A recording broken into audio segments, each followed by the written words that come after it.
The rain had been falling since dawn, relentless on the city's crumbling rooftops by the time I reached the Art Engine Gallery. I stepped into a puddle as I crossed to their awning, my new shoes already ruined, the shock of cold soaking up into my socks. The metallic scent in the air made me shiver. Johannesburg always managed to remind me how small I was.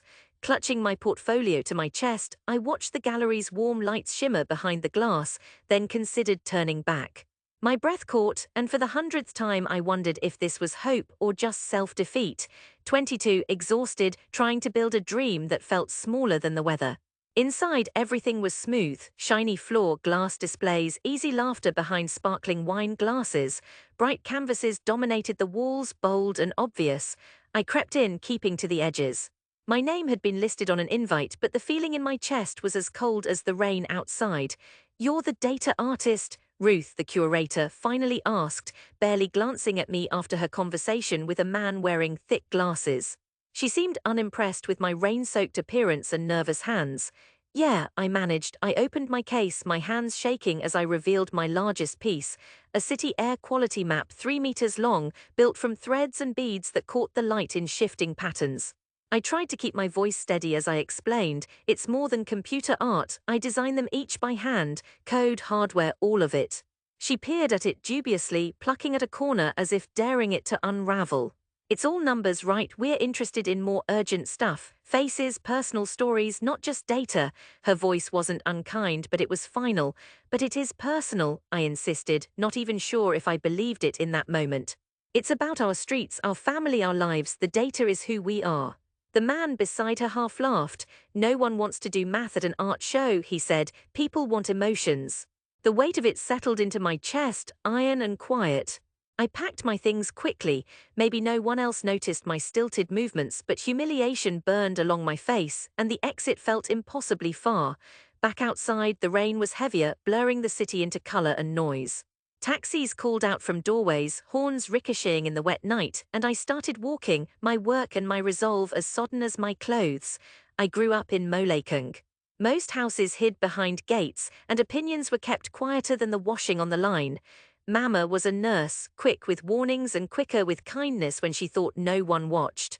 My father drove taxis, his secret poems tucked under the seat for years. Everyone wanted me to teach or work in a pharmacy, something stable.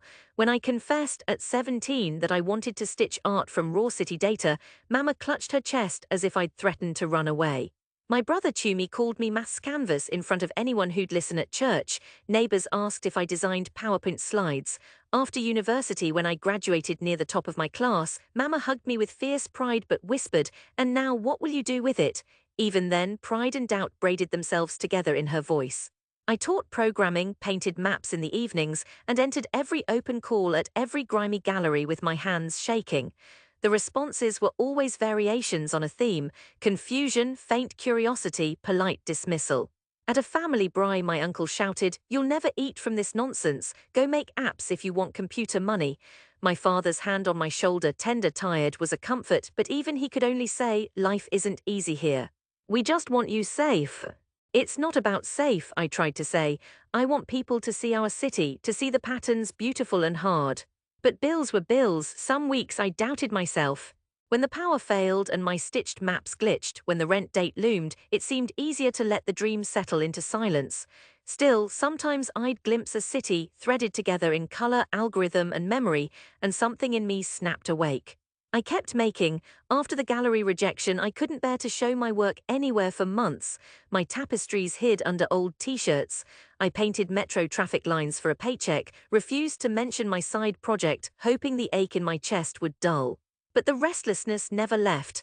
I joined a late-night coding group online, talking with artists from Jakarta, Buenos Aires, Nairobi. For the first time, I realized my loneliness wasn't unique. There was a whole tribe of us wedded to those numbers, hungry to make sense of our cities. I felt seen. Small victories came slowly. A South Korean artist reposted my work, calling it beautiful data poetry. A French gallery showed interest, then withdrew. I sold prints on Etsy, one to someone from Limpopo who wrote, "Thank you for making home beautiful." For the first time, my maps felt like more than translations, more like stories. I learned to code for subtlety, for silence, for heartbreak. I taught myself how to thread pain into a line of colored glass. I began to speak up, at first on forums, then on conference panels.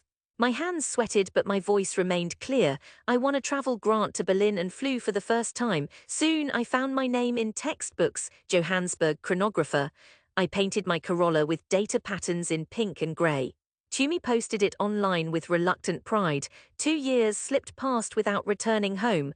Johannesburg stayed with me, the hum of generators, the electric taste of a thunderstorm. In rental kitchens in London or hostel rooms in Cape Town, my accent betrayed my origins, and sometimes I let it. I wasn't a star, but I was paid. In enough places, my name started to carry meaning, if not quite belonging. It was Tumi who called first. "They're doing an art festival, new media stuff at Walter Sisulu Gardens," he said one spring. "You should come home, Mama asks about you, bring your stuff. Show them it's real." His voice made something turn inside me, anxious and hopeful at once. I remembered the look on Mama's face that night outside the gallery, and all the fear of coming home and being doubted again felt heavier for how far I'd come. But I said yes. The Corolla rattled back through the city's western reaches, trunk packed tight with new modular displays. As I passed streets I'd mapped by hand years before, I felt awake again, nervous but not running.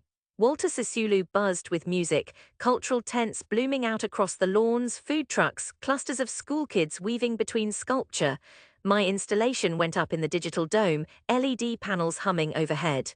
I called it Breath Lineage, Johannesburg by Night, a tapestry of live streams, taxi patterns, rainfall, power lines, translating city data to shifting color. Anyone could enter an address and trace their street's daily story, as beadwork and projected maps wove together what I'd learned to love in numbers. The crowd gathered quickly. Children leaped at the shifting lights, tracing their hands over my codes. A woman pointed to her street on the map and called her mother over. Old men found Dobsonville and Molekeng in the swirl of color, shaking their heads in disbelief. This time the story really was theirs. Then Mama's voice rang out, strong, unmistakable. "Where's my child, the one making art from numbers?" She appeared, all sharp eyes and careful steps, Papa right beside her in his best suit, Tumi trailing with a smirk. My pulse hammered. I wasn't ready to speak, but this was the moment. My family, doubt and pride both in their faces, made their way through the crowd. My aunt, ever skeptical, sighed. "Is this Wi-Fi info? Is this real?"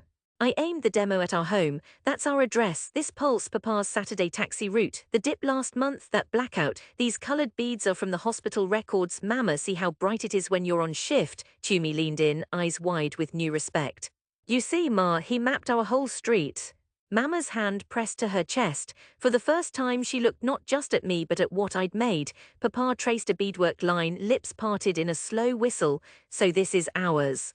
"This is home?" he asked gently. "Yes, Dad, the data, our story, our memory in color." The event organizer appeared, grinning. "Mfo, you're a festival highlight. Your name's trended on socials all day. Cape Town wants to commission a piece."